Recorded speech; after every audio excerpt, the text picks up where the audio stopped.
The Medal of Honor is the nation's highest military award. It's given for bravery so extraordinary that the person clearly risked their life beyond what duty requires. Every case is investigated in detail and approved at the very top, which is why this medal is so rare and respected. The Service Cross medals come next and are still about life-risking heroism in combat. The Distinguished Service Cross is for the Army. The Navy Cross is for the Navy and Marine Corps, and sometimes the Coast Guard when serving with the Navy. The Air Force Cross is for the Air Force and Space Force, and the Coast Guard Cross is for the Coast Guard. These crosses all mean the same thing.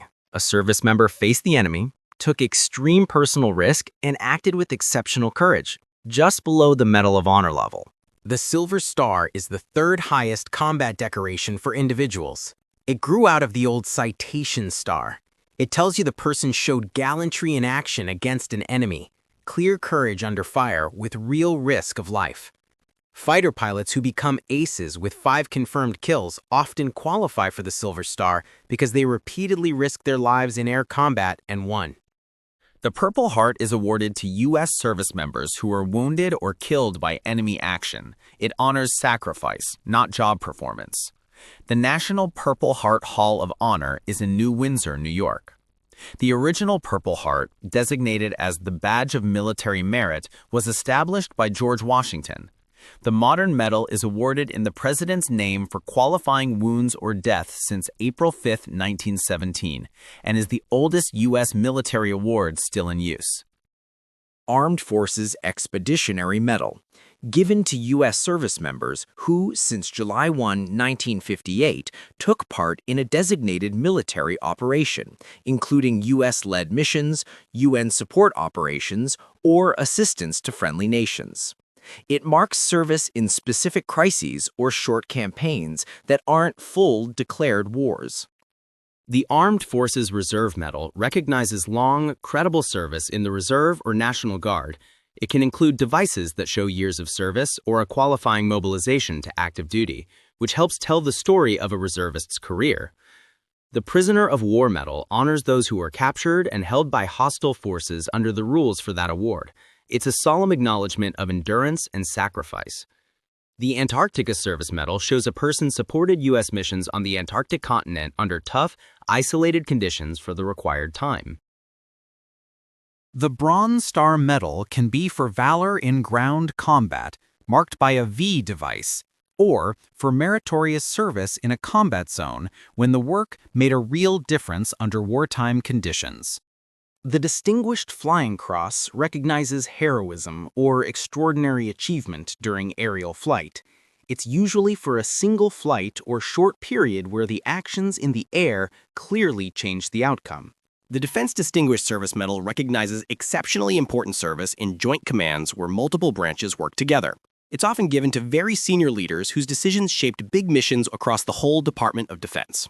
Created in 1970 under President Richard Nixon, who awarded the first one that same day to General Earl Wheeler.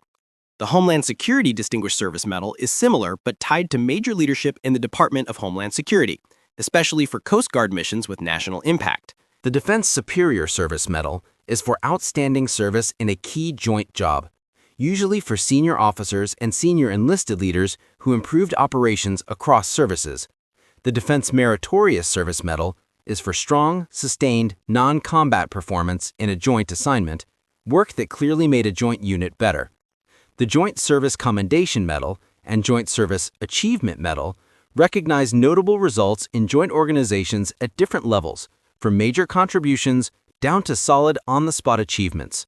The Joint Meritorious Unit Award is a team ribbon for whole units that worked together across services and did an exceptional job. Meritorious Service Medal is for outstanding non-combat performance that clearly improved a unit or mission, often over months or years. The Air Medal is for meritorious or heroic achievement in aerial flight at a level below the Distinguished Flying Cross, and it can be awarded for a single dangerous mission or for many demanding sorties over time. The National Defense Service Medal shows a person served honorably during a declared national emergency or war era.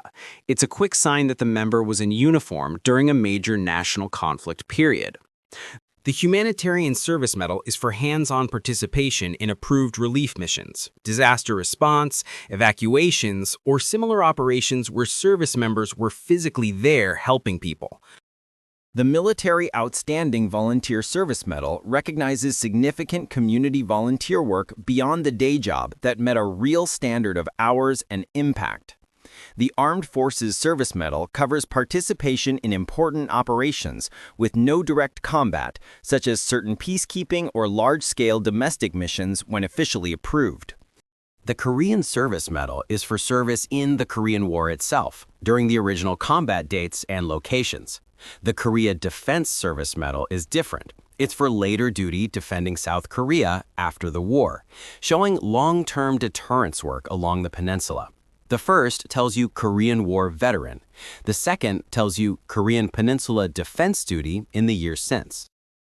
The Vietnam Service Medal shows service in the Vietnam War within the official areas and dates. Little stars on the ribbon can show which campaign phases the person served in. The Southwest Asia Service Medal marks duty in the Persian Gulf War, Desert Shield, and Desert Storm, and immediate follow-on phases signaling participation in that early 1990s conflict. The Kosovo Campaign Medal shows service in the Balkans tied to the Kosovo operations. Again, stars can indicate specific phases. The Afghanistan Campaign Medal shows a person served in Afghanistan during the official campaign period. Campaign stars can mark different phases or multiple deployments. The Iraq Campaign Medal is the same idea for Iraq: official dates, recognized phases, and stars that can show more than one tour or a long span of service.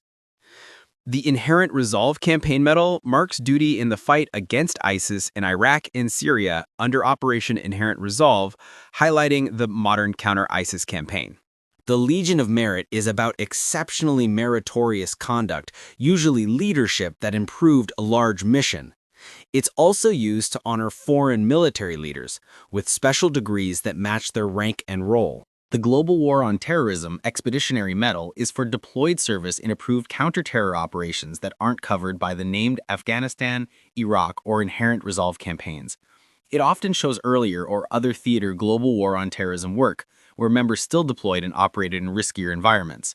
The Global War on Terrorism Service Medal is for qualifying support to Global War on Terrorism operations, including some stateside roles, when the duty met the official rules for supporting the global mission.